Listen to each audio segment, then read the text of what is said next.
Selamat malam Aumania. Kita kembali lagi di Midnight Live episode 27. Masih bersama saya yang selalu setia, Valentinus Reza. Kalau malam ini kalian masih sedih lihat isi dompet, jangan emosi, saya juga sama. Tapi malam ini kita senang-senang aja gimana?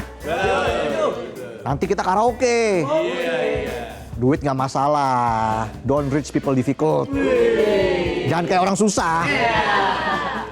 Apa aja bisa gue beli yang penting murah. Dibohongin nggak percaya. Besok kita kerja lagi ya. Cari duit lagi. Ya udah, daripada cuma sedih dan emosi lihat dompet, kita ketawa ketiwi aja malam ini. Lucu nggak lucu yang penting aman. Langsung saja kita mulai. Inilah Midnight Live.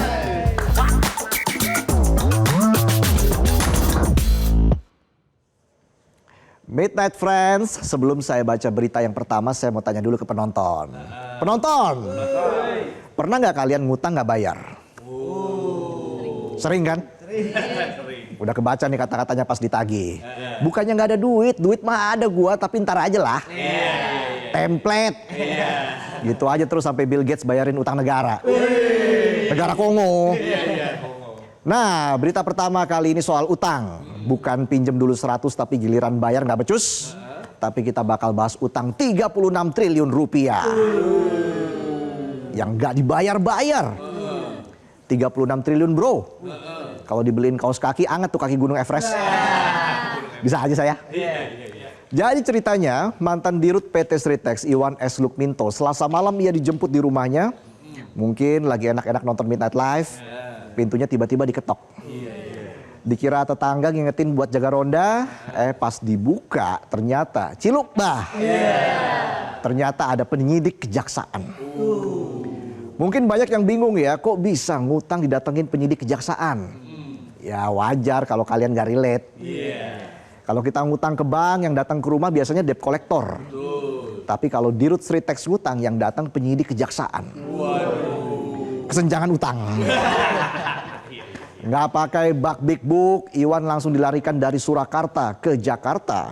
Nggak pakai ambulans tapi pakai mobil dinas kejaksaan. Ya minimal sama-sama punya sirine. Sampai Jakarta ia langsung diperiksa secara intensif, bukan sama dokter atau suster tapi sama jaksa. Nggak ditanya apa keluhan Anda, tapi ditanya uang 36T dipakai buat apa saja. Saya aja nih ya, kalau ngutang 1 juta harus ditanya-tanyain dulu. Sambil ngelus-ngelus paha sendiri, sambil basa-basi. Kalau ngutang 36T gimana ngomongnya ya? Kesenjangan basa-basi. Dan status Iwan S. Lukminto saat ini sudah tersangka. Wajar sih, karena kalau kita runut lagi ke belakang, tahun 2021 Sritex pernah kena kasus utang sindikasi sebesar 350 juta dolar Amerika dan berujung Sritex dinyatakan PKPU, penundaan kewajiban pembayaran utang dengan tagihan sekitar 12,9 triliun rupiah. Sekarang kasus utang lagi, tapi jumlahnya lebih besar. Bahkan sampai Sritex tutup operasi dan merumahkan pekerjaannya yang sudah setia menemani. Kasihan karyawannya kan? Sritex dan utang itu ibarat hubungan gak sehat, tapi terus dijalanin bukan karena cinta tapi karena sama-sama butuh. Yang satu butuh modal, yang satu lagi butuh alasan buat nagih tiap bulan. Kayak pasangan yang sering berantem, tapi tetap jalan bareng. Yang satu butuh dipuk-puk sebelum tidur, satunya lagi butuh uang buat beli bedak tabur. Kasus utang mantan dirut Sritex ini bikin kita flashback, kok bisa Sritex yang dulunya raja tekstil bisa pailit sampai harus melakukan PHK ke ribuan pekerjanya. Bahkan sampai sekarang ada 8.475 mantan pekerja Sritex belum dapat pesangon dan THR. Padahal bosnya ngutang 36 triliun rupiah, tapi pekerja yang kena PHK masih manyun. Memang bener kan, beda bos beda gaji. Salah bos kerja bakti. Tapi ada beberapa pihak yang meragukan dijadikannya bos Sritex sebagai tersangka. Perkara nggak bayar utang tapi ditahan sebagai tersangka korupsi. Ibarat mantan ngutang nggak bayar-bayar tapi dituduh selingkuh. Kasian banget tuh mantan ya. Mantannya siapa sih? Mantan bos Sritex. Ini menjadi tantangan buat Kejagung untuk membuktikannya. Beneran nggak bayar utang atau kasus perselingkuhan? Selingkuh ngerugi negara. Jadi buat Kejagung terus investigasi bongkar kasusnya sampai tuntas. Jangan sampai korban PHK duluan masuk rumah sakit karena stres. Sementara mantan bosnya masih bisa nikmatin uang hasil ngutang buat melepas stres. Lanjut dari berita Sritex yang ambil jalan utang karena butuh cuan. Kita ke informasi soal solusi penerimaan anggaran. Belakangan ramai lagi soal wacana legalisasi kasino. Yang katanya bisa naikin cuan negara ratusan triliun rupiah. Pernah lihat nggak uang ratusan triliun? Angka nolnya banyak. Kalau kita kan emang nol saldonya. Bisa aja saya. Once upon a time, once upon a time, ada anggota DPR RI bernama Galih Kartasasmita yang usul agar kasino dilegalkan. Saat rapat kerja dengan Direktorat Jenderal Keuangan Negara, Kamis 8 Mei lalu, Galih meminta Indonesia berkaca dari Uni Emirat Arab yang mulai melegalkan kasino demi menambah pendapatan negara dari sektor jasa. Ini ibarat ada bapak-bapak hopeless yang izin ke istri buat ikutan main judi gaple di pos ronda. Alasannya buat bayar SPP anak sekolah. Masa sih hal kecil gini harus bohong? Menang kagak boncos loh. Usulan Galih ini memicu perdebatan kayak ngajak gebetan jalan. Kita mau makan di mana? Jawabannya terserah. Giliran kita yang milih langsung ngambek 3 hari. Silent treatment. Terus update story, dihargai itu sederhana. Jangankan saya, BMKG aja nyerah prediksi cuaca hati kamu. Oke, kita balik lagi. Jadi wacana legalisasi kasino ini ada yang pro dan kontra. Kita yang ke pro dulu ya. Salah satunya datang dari pengamat hubungan internasional sekaligus guru besar Fakultas Hukum UI, Pak Hikmahanto Juwana, yang menilai perlu ada kajian intens soal legalisasi kasino yang bisa dilakukan di tempat tertentu seperti kawasan ekonomi khusus. Ia bahkan mencontohkan era Ali Sadikin saat memimpin Jakarta yang sempat melegalkan judi untuk menghadapi tantangan pelik membangun ibu kota. Ada benernya tapi itu dulu. Pak Ali Sadikin juga dikenal sebagai gubernur yang jujur. Nah kalau sekarang kasino dilegalkan, uangnya belum tentu masuk anggaran dan untuk pembangunan negara. Ujung-ujungnya bisa-bisa uangnya hilang. Yang dibangun bukan negara tapi bisa aja yang dibangun rekening keluarga. Judol yang ilegal aja jadi lahan bisnis pengamanan. Apalagi yang legal. Udah kayak main mesin roulette di kasino. Tahu nggak mesin roulette? Tapi yang diputar nasib rakyat. Nasib. Sementara itu Majelis Ulama Indonesia atau MUI tegas menolak karena perjudian jelas bertentangan dengan undang-undang dan norma masyarakat. MUI lebih mengusulkan agar negara bisa memaksimalkan eksplorasi alam.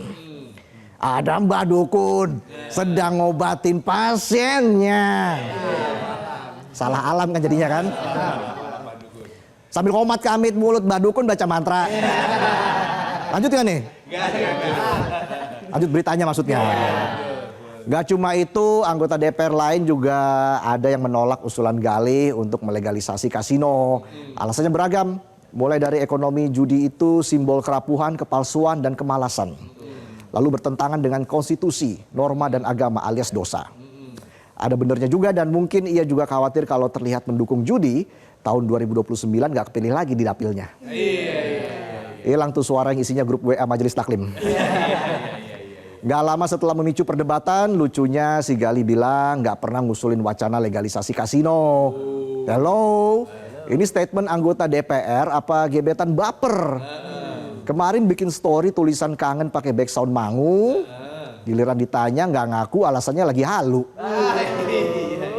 Usulan sih boleh-boleh aja, tapi kita khawatir nih bos, kalau kasino legal, tapi pengawasan dan transparansinya masih kayak tukang parkir liar di minimarket.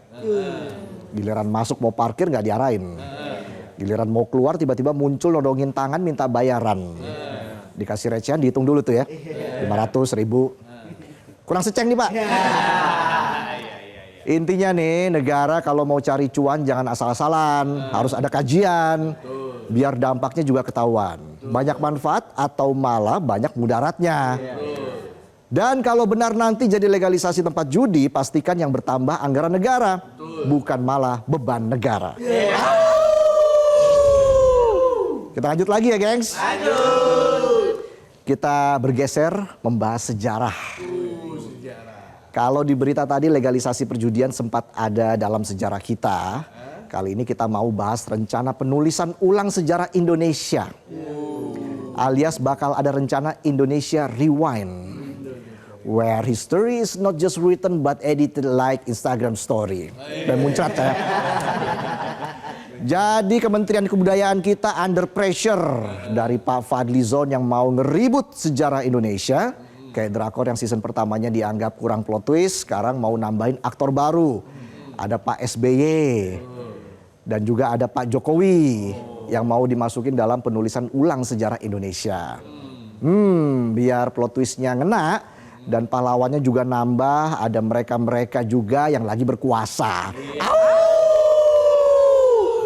Akhirnya Pak Jokowi masuk buku sejarah. Kira-kira sejarah Pak Jokowi ini masuk di bab apa ya? Oh ya udah tahu saya, kok nanya saya.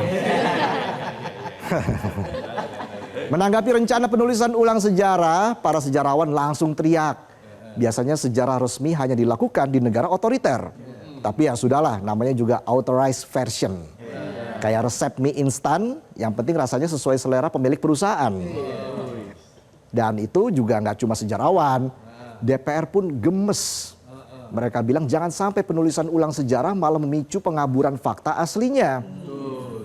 DPR juga minta penulisan ulang harus melibatkan banyak ilmuwan dan objektif. Sepakat. Tapi harus beneran objektif, bukan objektif kayak cewek yang bilang gue nggak pakai make up hari ini, padahal udah pakai full contour. Ngerti nggak full contour? Shading. Saya aja ngerti. Ya tiap hari di make up kan. Atau kayak suami yang bilang duitnya buat ditabung untuk beliin istri HP baru. Padahal duitnya dipakai buat beli skin Mobile Legend. Ya lagi. Ya intinya nambahin atau update sejarah itu bagus. Tapi jangan asal edit. Kayak ngefilter foto selfie. Hasilnya beda banget sama pas foto di KTP. Tipu-tipu aja. Nanti generasi muda bisa bingung bedain mana yang beneran sejarah, mana yang plot drama. Dan jangan sampai penulisan ulang sejarah kayak ngeremix lagu Indonesia Raya pakai autotune. Pengennya biar enak didengar, ujungnya malah bikin sakit telinga. Kita tunggu saja sejarah terbaru Indonesia. Kita berharap tetap jujur, objektif, dan sesuai fakta. Bukan jadi jalan buat rezim cuci dosa. Kita lanjut lagi ke berita yang berikutnya. Masih semangat gak nih penonton? Kita lanjut ke informasi yang bikin kita up and fly. Bukan soal pesawat, jetpack, atau roket Elon Musk. Tapi narkoba. Sabu dan kokain. Yang beratnya tontonan. Jadi TNI AL baru saja berhasil menggagalkan peredaran sabu dan kokain seberat 1,9 ton yang dibawa oleh kapal ikan Thailand, dan ternyata setelah ditimbang ulang total beratnya jadi 2 ton. Semoga sabu dan kokainnya habis ditimbang gak jadi tawas ya Pak ya. 2 ton. Bayangin kalau kalian jadi pecandu ya kan. Sabu dan kokain 2 ton ya kan. Bisa bikin kalian nyuci motor, nyuci mobil, nyuci karpet tetangga setahun tanpa ngantuk ya kan. Udah gitu masih ceramahin kodok soal teori konspirasi ya kan. Di sebelah got ceramah tuh. Dok, siapa yang perintah lu di sini? Jangan bohong lu. Lu pikir suara krok-krok lu itu biasa? Itu kode CIA kan? Iya kan? Gak usah pura-pura lu. Lu agen kan? Kodoknya jawab, dasar manusia. Iya kan? Bisa aja kodok. Awal ceritanya ada kapal ikan yang gak cuma bawa ikan, isinya ada Dory, Nemo yang kawin sama Pablo Escobar. Alhasil ngangkut sabu seberat 750 kg Dan kokain seberat 1,2 ton dengan nilai 7 triliun rupiah. Kalau dibeliin garam, laut mati hidup lagi tuh. Alhasil TNI AL langsung bakar barang haram itu. Dan dipastikan dibakar di tempat terbuka. Jadi nggak ada efek. Coba kalau dibakarnya di sini. Penonton yang tadinya males-malesan. Kuat tuh standby di studio setahun. Ada siaran nggak ada siaran, ngakak aja terus. Badan sih seger, otaknya geser. Seumur hidup lagi gesernya. Seger, geser, ngakak. Seger, geser, ngakak. Dicapek ah. Siklus macam apa ini? Dan untuk 16 prajurit TNI AL yang lebih war dari bapak-bapak ngerank PUBG yang baru turun dari parasut langsung kena headshot. Beban itu namanya ya. 16 prajurit TNI AL tersebut langsung dapat bonus. Bukan duit tapi diusulkan dapat kenaikan pangkat. Ya tapi masih usul semoga beneran naik pangkat mas-mas prajurit. Biar nggak kayak penonton nih. Cuma dijanjiin atasan naik jabatan tapi sampai sekarang yang kejadian cuma nambah kerjaan. Ingat hukum pekerja. Pasal 1. Seberat apapun beban pekerjaan itu urusan karyawan. Bos tetap jalan-jalan. Pasal 2. Kalau karyawan keberatan balik pasal 1. Jadi selamat buat TNI AL, kalian lebih gercep dari pacar yang tiap menit cek lokasi, lebih waspada dari mantan yang stalker IG, lebih cekatan dari onana, kebobolan mulu soalnya. Dan buat bandar yang sampai sekarang masih ngilang, mending tobat. Gak usah nekat jualan narkoba ke Indonesia. Mungkin sekarang kalian nangis lihat barang kalian dibakar TNI, tapi kalau belum kapok ya siap-siap air mata kalian kering di balik jeruji, atau bahkan dapat jalur VIP bertemu Sang Ilahi. Ya itulah sajian pembuka kami di Midnight Live. Boleh tepuk tangannya. Setelah jeda iklan, kita happy-happy. Biar nggak kebawa emosi. Yang pulang kerja masih lembur, yang lembur nggak bisa tidur. Ya udahlah, jangan kemana-mana. Tetaplah di Midnight Live.